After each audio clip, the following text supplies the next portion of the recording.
Si vous avez cliqué sur cette vidéo, c'est certainement parce que vous vous inquiétez de la vitesse à laquelle vous vieillissez.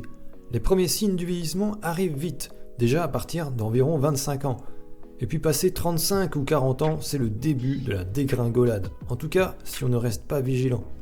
Et avant de songer à des traitements, des compléments alimentaires ou autres protocoles anti-âge, le mieux est de consolider la base et donc d'adopter les bons gestes au quotidien pour ralentir le processus de dégradation. Aujourd'hui, je vais vous présenter les 4 habitudes les plus nocives qui font vieillir plus vite. Vieillir est une perte progressive de l'information génétique, en particulier au niveau épigénétique, c'est-à-dire que les mécanismes de régulation et d'expression des gènes s'enrayent peu à peu. Les cellules finissent alors par oublier ce qu'elles étaient censées faire initialement. Mais la bonne nouvelle, c'est qu'on peut agir sur l'épigénétique pour contrecarrer ce processus, du moins en partie.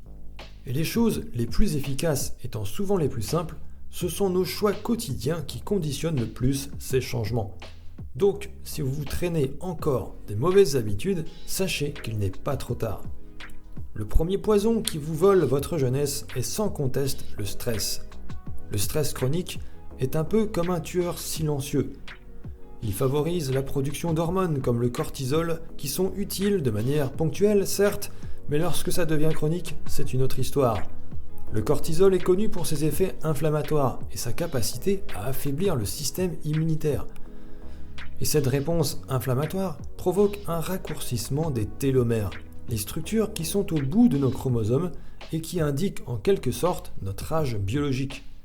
Et évidemment, ça occasionne des dommages à nos cellules qui se détériorent plus vite. Et ça se voit, la peau peut devenir plus terne, plus sèche, les rides apparaissent, avec souvent aussi une perte de cheveux. Mais ça ne s'arrête pas là, le stress peut aussi augmenter le risque de maladies chroniques, comme les maladies cardiaques, le diabète et l'hypertension, qui sont toutes associées à un vieillissement accéléré. Alors, préservez-vous au maximum de toute situation toxique pour votre système nerveux. Et ça commence par votre propre fonctionnement interne, vos pensées. C'est là que vous pouvez commencer dès maintenant à faire quelque chose. Et la méditation peut vous aider à vous détacher des pensées parasites et être moins affecté émotionnellement.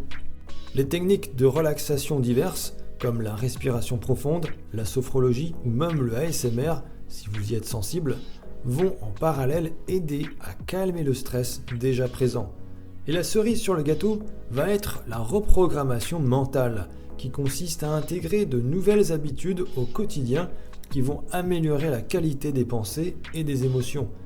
Ça peut être une phrase à répéter avant de s'endormir, une activité artistique ou quelque chose qui fait du bien en général. Et en parlant de quelque chose qui fait du bien, l'activité physique en plein air a aussi de nombreuses vertus, tout comme la qualité de l'alimentation qui peut avoir un impact énorme sur votre psychisme et votre niveau d'énergie. La deuxième habitude qui accélère le vieillissement, c'est la consommation de tabac. C'est pas un scoop, tout le monde le sait, fumer c'est très nocif pour la santé en général.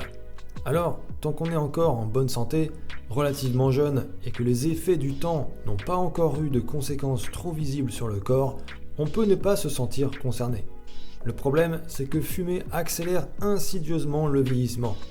Les innombrables produits chimiques issus de la combustion et les radicaux libres impactent sévèrement notre âge biologique. Et la nicotine a cette propriété malheureuse de réduire le flux sanguin vers la peau, donc moins d'oxygène, moins de nutriments essentiels. À terme, la peau se détériore, les rides se creusent et le teint peut devenir grisâtre.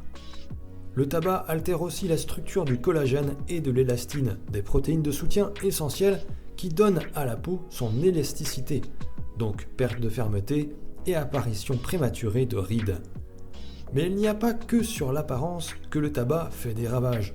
C'est tous les organes qui vieillissent plus vite, ce qui conduit bien sûr à des risques accrus de maladies chroniques, cardiovasculaires, pulmonaires, de cancer bien évidemment, autant de maladies qui sont directement liées au vieillissement, ce qui amène en toute logique à une réduction de la qualité et de l'espérance de vie. Donc concrètement, même en cherchant bien, il n'y a vraiment aucun intérêt à fumer. Si c'est votre cas, sachez qu'il n'est pas trop tard pour arrêter et vous engager sur le chemin de la régénération et de la réjuvénation. car l'arrêt du tabac a des effets presque immédiats sur votre corps. Et ça commence à se voir rapidement.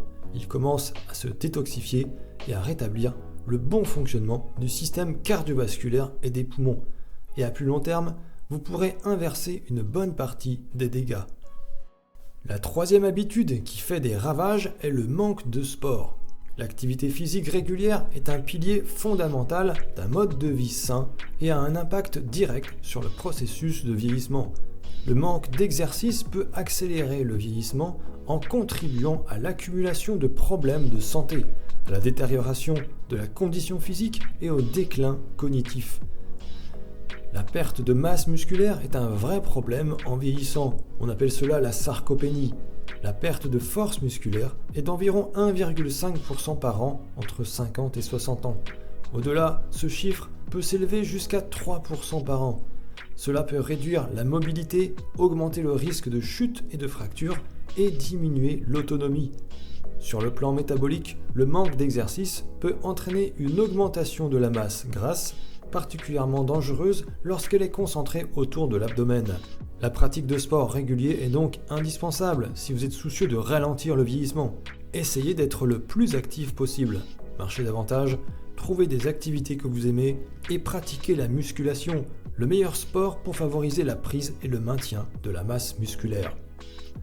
Vous faites du sport, vous ne fumez pas et vous arrivez à gérer votre stress. Très bien. Mais ne croyez pas que vous êtes tiré d'affaire pour autant si vous consommez trop de sucre. L'excès de sucre dans notre alimentation est l'un des facteurs les plus sous-estimés contribuant au vieillissement accéléré. Au-delà des problèmes bien connus liés à la prise de poids et à l'obésité, une consommation élevée de sucre peut avoir des effets profonds et très nuisibles sur la santé de votre peau, tout en augmentant le risque de développer des maladies chroniques. Oui, si vous voulez garder une peau jeune, vous devez à tout prix éviter le sucre, car il est responsable du phénomène de glycation, dans lequel les molécules de sucre dans le sang se lient aux protéines, notamment le collagène et l'élastine, qui sont vitales pour maintenir la peau ferme et élastique. Ces liaisons sucre-protéines forment des produits finaux de glycation avancée, qui endommagent le collagène et l'élastine, entraînant une perte d'élasticité, des rides, une peau affaissée et une réparation cutanée ralentie. La peau est le plus grand organe de votre corps et constitue la première barrière immunitaire, alors prenez-en soin. L'excès de sucre n'affecte pas que votre apparence, il augmente aussi le risque de plusieurs conditions de santé, notamment le diabète de type 2, les maladies cardiovasculaires et certains types de cancers. Vous êtes accro au sucre et vous ne savez pas comment faire pour devenir raisonnable, il existe des astuces toutes simples pour cela. Commencez par manger des repas rassasiants, riches en protéines et en lipides. C'est indispensable pour éviter d'avoir faim et de craquer à cause des compulsions. Autre chose, n'allez jamais faire vos courses le ventre vide, sinon vous achèterez à coup sûr des aliments trop sucrés. Privilégiez enfin les fruits frais bien mûrs. Ce sont des sources de sucre satisfaisantes et qui n'entraînent pas les conséquences dramatiques du sucre raffiné, bien au contraire. Mais évitez tout de même les fruits séchés, en raison de leur concentration trop élevée en sucre. Il est très facile d'en manger trop et de relancer ainsi une forme d'addiction au sucre.